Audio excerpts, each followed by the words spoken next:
Come, let's sing Jesus, Jesus, Jesus, Jesus, Jesus, let's sing an everyday children's way. Hey there, friends. E.T. here.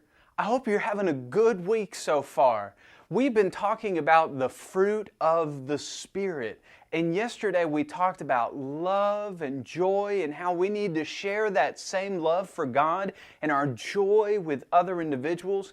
Today we want to talk about the next two fruits, which are peace and long-suffering. Now, when I think of peace, I like to think of a kiwi. Have you ever had a kiwi? It's very sweet. I wouldn't eat it like this. That's not the right way. But when you cut it open, it's nice and sweet, and you can take a little spoon and eat it that way. But the Bible would say that there's a kind of peace that is even sweeter than a kiwi.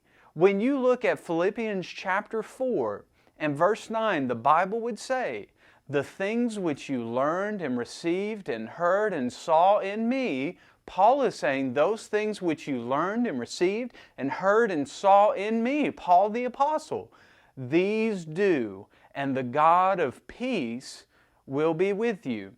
Now, he had just stated before this that there's going to be love, long-suffering, peace, joy, all these things. If you want true peace, and what I mean by peace, it's not when you do an exercise and you go hum.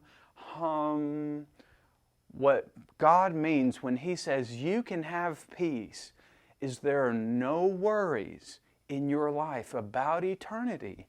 There's no worries about where mommy and daddy are going to be, if you can even find them in heaven.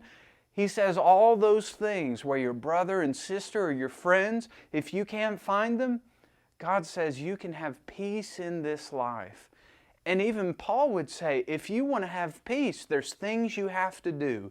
You've learned certain things. You've been taught certain things. You've heard them, and you saw other people do those things. If you want true peace in life, you're going to be a person who follows after God, because that's where real peace comes from.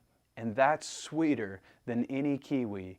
Now, right now it's our time to go sing with Paul, our friend Paul. Are you ready to go sing?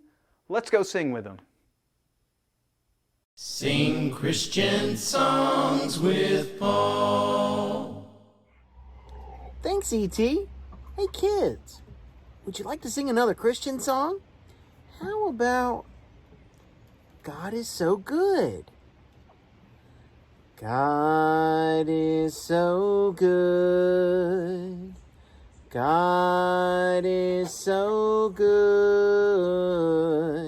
God is so good. He's so good to me. He answers prayers. He answers prayers. He answers prayers. He's so good to me. He's coming back. He's coming back. He's coming back. He's so good to me. Great job, kids. We'll see you next time. Hey friends, that song was so much fun. I had a whole lot of fun from it. Now, I don't know if that brought me peace, but it made me really, really excited. But you know what? There's actually times in our life where we're going to get so riled up, we're going to get so angry, or we're going to get really, really sad, and we don't know what to do.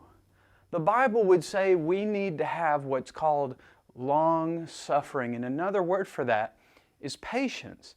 And when I think of a fruit that makes me think of long-suffering, I think of a lemon. You see this? I don't like eating these too much. Have you ever had a lemon before? It's really, really sour, and when you take that first bite of it, which I hope you don't take a bite of it, but when you taste it, it makes you shrivel up. God would say there's going to be times where life's going to make you shrivel up. But He says you don't need to worry about it. When you look at James chapter 1, verse 2 through 4, God would say you actually need to do the opposite. You don't need to shrivel up in disgust or sourness, but rather you need to be happy. James would write, "My brethren, count it all joy when you fall into various trials, knowing that the testing of your faith produces patience." That's long-suffering. "But let patience, long-suffering, have its perfect work, that you may be perfect and complete, lacking nothing." You see, these lemons, I could eat these all day and I'm just going to be making faces. But when I endure all the problems that happen in my life, whether it's people making me mad or really just trying to get me to fall away and not love God, God would say, you need to enjoy those times because that means that you're worthy to be able to suffer like my Son. And you know where Jesus is because He had to suffer and have long suffering? He's in heaven right now. You have a chance to be where God is, but only if you have patience. That's long suffering. So let's work on our memory work before we leave today, and let's see if we can continue learning God's Word. Let's go work on it.